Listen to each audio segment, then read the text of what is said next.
Accounting രംഗത്ത് ഒരു career കെട്ടിപ്പടുക്കാൻ ആഗ്രഹിക്കുന്നവരാണോ നിങ്ങൾ? എങ്കിൽ അറിഞ്ഞിരിക്കേണ്ട 5 പ്രധാന സോഫ്റ്റ്വെയറുകൾ എന്തൊക്കെയാണെന്ന് ഇന്നത്തെ വീഡിയോയിൽ നമുക്ക് നോക്കാം. എൻട്രി കൊമേഴ്സിന്റെ ഈ വീഡിയോയിലേക്ക് എല്ലാവർക്കും സ്വാഗതം. ഏറ്റവും പ്രചാരമുള്ള അക്കൗണ്ടിംഗ് സോഫ്റ്റ്വെയറുകളിൽ ആദ്യത്തേത് ടാലി പ്രൈം ആണ്. ഇന്ത്യയിൽ ധാരാളം ചെറുകിട ഇടത്തരം സ്ഥാപനങ്ങൾ ഉപയോഗിക്കുന്ന സോഫ്റ്റ്വെയർ ആയതുകൊണ്ട് തന്നെ ടാലി അറിഞ്ഞിരിക്കുന്നവർക്ക് എന്നും ഉയർന്ന ആവശ്യകതയുണ്ട്. ഡെസ്ക്ടോപ്പ് അടിസ്ഥാനമാക്കിയുള്ള സോഫ്റ്റ്വെയർ ആണെങ്കിൽ കൂടിയും വളരെ ലളിതമായിട്ട് ഉപയോഗിക്കാവുന്ന ഒന്നായതുകൊണ്ട് ധാരാളം കമ്പനികൾ ഇന്നും ടാലി പ്രൈം യൂസ് ചെയ്യുന്നുണ്ട്. അടുത്തതായി വരുന്നതാണ് ക്ലൗഡ് അക്കൗണ്ടിംഗ് സോഫ്റ്റ്വെയർ ആയ സോഹോ ബുക്സ് ആണ്. ടാലി പോലെയുള്ള ഡെസ്ക്ടോപ്പ് സോഫ്റ്റ്വെയറുകളിൽ നിന്നും വ്യത്യസ്തമായി സോഹോയിലേക്ക് വരുമ്പോൾ കമ്പനിക്കായി ലഭിക്കുന്ന യൂസർ നെയിമും പാസ്വേഡും ഉപയോഗിച്ചിട്ട് ഏത് സിസ്റ്റത്തിൽ നിന്നും കമ്പനി അക്കൗണ്ടുകൾ കൈകാര്യം ചെയ്യാനായിട്ട് സാധിക്കും. മൊബൈൽ ഫോണിൽ ഉപയോഗിക്കാൻ കഴിയുന്ന തരത്തിലും ഈ സോഫ്റ്റ്വെയറിന്റെ വേർഷൻസ് ഉണ്ട്.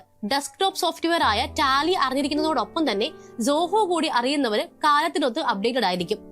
സോഹോ ബുക്സ് പോലെ തന്നെയുള്ള മറ്റൊരു ക്ലൗഡ് അക്കൗണ്ടിംഗ് സോഫ്റ്റ്വെയർ ആണ് ക്യുക്ക് ബുക്സ്.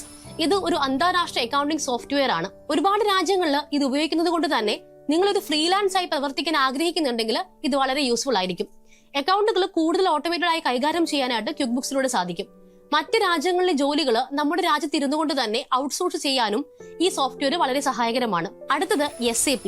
വലിയ കോർപ്പറേറ്റുകൾ ഉപയോഗിക്കുന്ന ERP സോഫ്റ്റ്വെയർ ആണ് SAP. ഇന്ത്യയിലെ TCS, വിപ്രോ, നെസ്ലെ പോലെയുള്ള നിരവധി മൾട്ടിനാഷണൽ കമ്പനികൾ അവരുടെ അക്കൗണ്ടുകൾ കൈകാര്യം ചെയ്യാൻ SAP ആണ് യൂസ് ചെയ്യുന്നത്. നിങ്ങളുടെ കരിയർ കൂടുതൽ മെച്ചപ്പെടുത്താൻ ആഗ്രഹിക്കുന്നുണ്ടെങ്കിൽ SAP അറിഞ്ഞിരിക്കുന്നത് നല്ലതാണ്. നിങ്ങൾ ചിന്തിച്ചിട്ടുണ്ടോ എന്തിനാണ് ഇത്രയും അക്കൗണ്ടിംഗ് സോഫ്റ്റ്വെയറുകൾ ഒരുമിച്ച് പഠിക്കുന്നത്? ഏതെങ്കിലും ഒന്ന് അറിഞ്ഞിരുന്നാൽ പോരെ? എന്നാൽ അങ്ങനെയല്ല. പല രീതിയിലുള്ള കുറച്ച് അക്കൗണ്ടിംഗ് സോഫ്റ്റ്വെയറുകൾ അറിഞ്ഞിരുന്നാൽ നിങ്ങൾക്ക് ഒരുപാട് പ്രയോജനങ്ങളുണ്ട്. നിങ്ങളുടെ കമ്പനിയിൽ ഇതിൽ ഏതെങ്കിലും ഒരു സോഫ്റ്റ്വെയർ ആണ് ഉപയോഗിക്കുന്നതെങ്കിൽ നിങ്ങൾക്ക് സഹായമാകും. അതിലുപരി പെട്ടെന്ന് വ്യത്യസ്തമായ ഒരു അക്കൗണ്ടിംഗ് സോഫ്റ്റ്വെയർ ഉപയോഗിക്കേണ്ടി വന്നാൽ അതും നിങ്ങൾക്ക് എളുപ്പത്തിൽ ഫോളോ ചെയ്യാൻ പറ്റും. അക്കൗണ്ടിംഗ് സോഫ്റ്റ്വെയർ പോലെ തന്നെ നിങ്ങളുടെ ജോലി വേഗത്തിലാക്കാൻ സഹായിക്കുന്ന മറ്റൊരു സോഫ്റ്റ്വെയർ ആണ് മൈക്രോസോഫ്റ്റ് ഓഫീസ് അല്ലെങ്കിൽ Microsoft word, excel, PowerPoint. ഇവയിൽ ഏതെങ്കിലും അറിഞ്ഞിരുന്നാൽ പല രീതിയിൽ അത് നിങ്ങളുടെ ജോലി സഹായിക്കും. ഇതിൽ തന്നെ ഒരു അക്കൗണ്ടന്റ് ഏറ്റവും കൂടുതൽ വൈദഗ്ധ്യം നേടേണ്ടത് മൈക്രോസോഫ്റ്റ് എക്സലിലാണ്. ഇപ്പോൾ ആർട്ടിഫിഷ്യൽ ഇന്റലിജൻസിന്റെ സഹായത്തോടെ എക്സൽ യൂസ് ചെയ്യാനും പ്രസക്തമായ കാര്യങ്ങൾ ചെയ്യാനും അറിയേണ്ടത് വളരെ അത്യാവശ്യമാണ്. ഒരു അക്കൗണ്ടന്റ് ആകാൻ തയ്യാറെടുക്കുന്നവർ അറിഞ്ഞിരിക്കേണ്ട ബേസിക് ആയിട്ടുള്ള 5 സോഫ്റ്റ്വെയറുകളാണ് നമ്മളിപ്പോൾ പരിചയപ്പെട്ടത്. ഓക്കെ, ഇത്തരത്തിലുള്ള കൂടുതൽ ഇൻഫോർമേറ്റീവ് ആയിട്ടുള്ള വീഡിയോസുമായിട്ട് നമുക്ക് വീണ്ടും കാണാം. ബൈ.